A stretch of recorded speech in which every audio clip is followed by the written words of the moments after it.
to manage the inbreeding so that the gene flow through the population is evened out and all individuals make more or less equal contributions to the future generations. And of course, there's outcrossing or interbreeding, and you're all very aware of that possibility. I believe that mini bull terriers can be outcrossed to the standard bull terrier, so you'd be very aware, more aware than some other breeds of that possibility. Right, so now the part that, yes, I apologise for the genetics lesson in the first half of the talk, but I think you need a little bit of background before we look at what's happening in the miniature bull terrier. As I say, I've very recently analysed the entire Kennel Club records for the UK miniature bull terrier, and so the rest of this, the results of the analysis apply to the UK miniature bull terrier, but of course similar things could be done in other national populations. So the Kennel Club database goes back to, actually there are dogs on here that were born in the early 60s, late 50s, but the majority of dogs, I think the system was computerised, if you like, in the early 80s. So by about 1980, 1982, you get most dogs who are registered getting onto the database. And this graph shows the number of KC registrations for this breed since 1978, so over the last 30 years.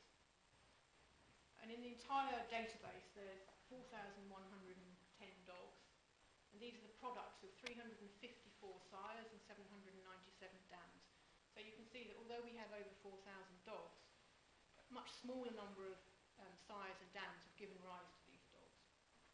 And what's notable about the numbers of registrations is that they have almost doubled in the last 10 years. So up to about 1999, you were having about roughly 100 puppies registered a year.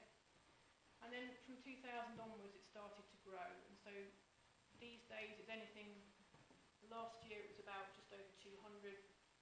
And the peak year before and 2 years before that, you were about 270 puppies being registered in each year. So in terms of the numbers of dogs that are registered, it's not a very rare breed, it's not a very numerous breed, it's tending towards the rare end of dog breeds. Compare that with, say, Cavalier King Charles Spaniels, where you have 11,000 puppies registered a year, or Labradors, where you have 45,000 registered a year. So this is more towards the rare breed end of the spectrum.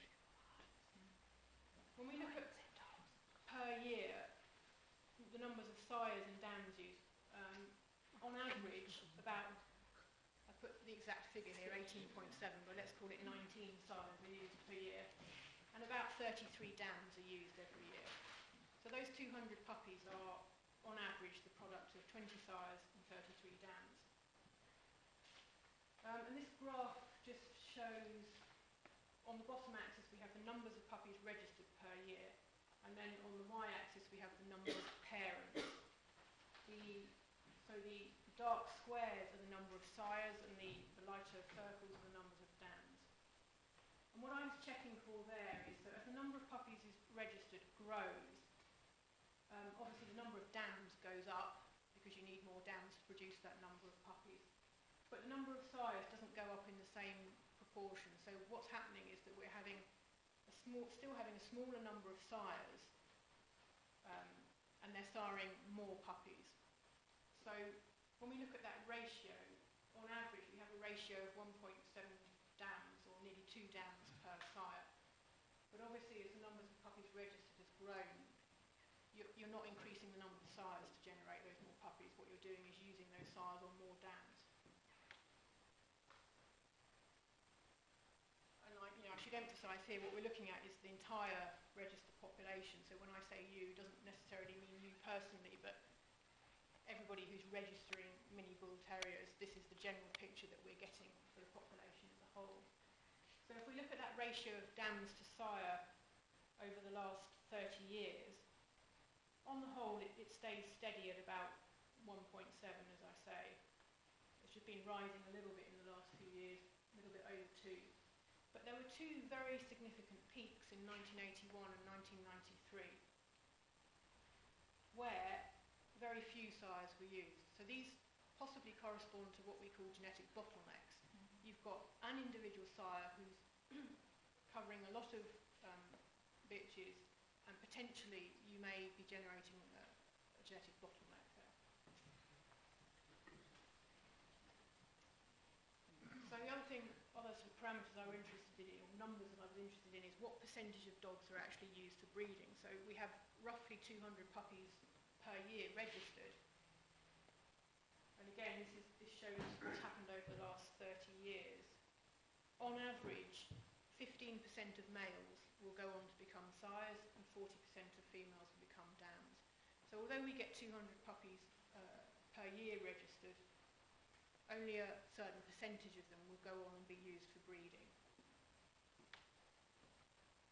Tails off in the last few years because, of course, dogs don't get used for breeding till they're a certain age. But the main body of the graph shows an average of 15% for males and 40% for females. And the other thing that's of interest to us as geneticists is what's happening to the inbreeding in this breed. I will say you're not the only breed we're doing this for, because we're now working with the Kennel Club.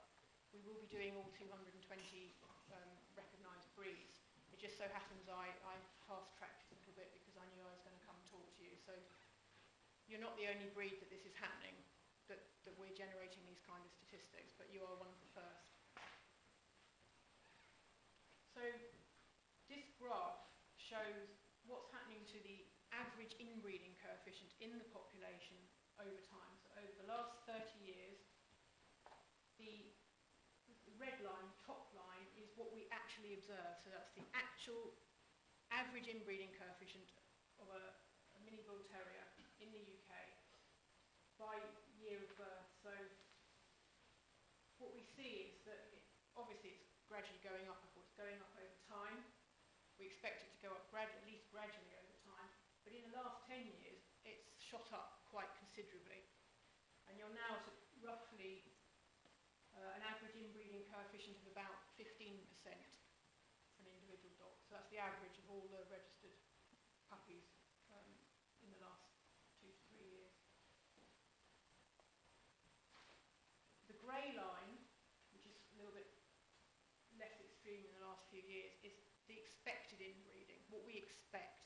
Now, the expected inbreeding is the relationship between dogs and the population one generation before the dogs that we're looking at. So, for example, in 1990, we would have looked at the relationship between dogs born in about 1987, something like that, because the generation interval in mini bull terriers is about 3 years. It's one of the shorter generation intervals, actually. So what happens is you tend to use dogs quite young for breeding and then stop breeding them when they're about 3, 4, 5, maybe 6. But on average, dogs are 3 years old when their offspring are born. So in 1990, we would have looked at the inbreeding of the dogs that were born in that year, and we would have looked at the relationship amongst dogs 3 years earlier in 1987, and that would have predicted what we would have expected the inbreeding to be. And what we see is that our expected inbreeding is nearly always lower than what we actually saw. And what that tells us is that what's happening is people are making matings between relatively closely related individuals.